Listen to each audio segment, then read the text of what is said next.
state asida census tawdringai NRC hana update tawbiyo haiduna ZFD amsung masiga satminariba lupsing yauna miyamna taliba demand laingang na tasun usinatana laikiba adubu penaba phongdokladuna tuan ba mafam kayada ngara numidang khutta maira paiduna rally satuna kholaw kya lawkhrai ngasidagi hawgadawriba census ke self enumeration gi thabak asi lamdam masigi hojik oriba phibam asigi yengduna matam khara yaithokduna lamdam asidagi mitopsing khandoklaba matungda amadi hojik relief camp sing da sanga phamlawduna leriba lanjenariba miyoisinga yumda hanjelaba matungda census tawbagi thabak paikhat piyo haiduna laingak amadi mari lenaba authority singda taknaduna laklabasu laingak asina ngami matagum census pangthona ba honarlibasu yaningde tungi mirolgi khanduna census matam khara yaithokpiyu census tawdringaida NRC hana update tawbiyu lanjenariba sing mayumda hanjenriba fawba census tawba yaroi no NRC no census haibo kholaw kya lawduna khongjang sing sangshinki mayam che huji kadai de makoi le phamboi doino makoi kadai de maming pan doino makoi imim da hanjan de da huji NRC taw ko sensa taw ko chukya yaroi chukda yaroi he yaroi di yaroi ko yaroi di yaroi yaroi di yaroi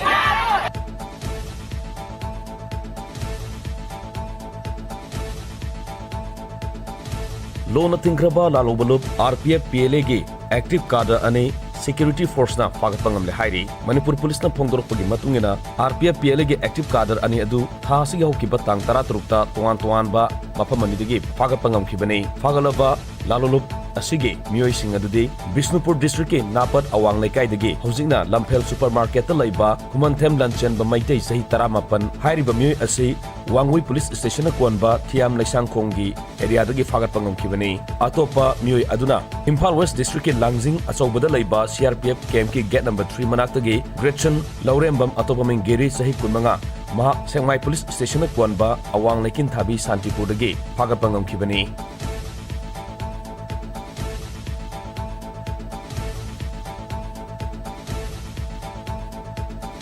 National Integration amasung Youth Interaction da yumpham oiba thauram Asta Lakshmi Darshan Youth Exchange Program lisingani kuntaruk kuntaret state asida sathari hairiba thauram ase thasigi haukiba tang 13 da hogdokhibani amadi lakliba tang kuntaret fawba pangthokani Youth Exchange Program hogdopagi mapungaiba thauram thasi haukiba tang 15 da National Institute of Technology NIT Manipur gi seminar hall da pangthokhi hairiba thauram asida maroina Chandigarh amasung Puducherry dagi naha oriba mahiroi singna Manipur gi cultural heritage puari tradition amasung hojik lairiba socio administrative ke maung matau sing khangan gani hairi masigi mathakta North East region da lairiba tuan ba maung sing state singi oiba makoi gi top pa masak matau amasung miyamga faw fawnaduna national integration gi thabak hena mapangal kanhanaba panam su thamli exchange program asigi mari lenana NIT Manipur gi director professor DVLN Somaya Zuluna phongdokibada set asida lakliba mahiroi sing Manipur gi lairiba culture gi ba masak sing amasung tuan ba fazaraba saktam sing khangan bagaloinana miyam marakta paw fawnaduna maruma pangoi ba amasung national unity oibagi masak adu piba ngamgani haiki program asigi manungsana state lakliba mahiroi sing Kangla Andro Moirang INA Memorial Moirang War Memorial Kebusing Khongjom Kaksing amasung Marjing Polo origin yauna tuan pham singda satuna yengani hairi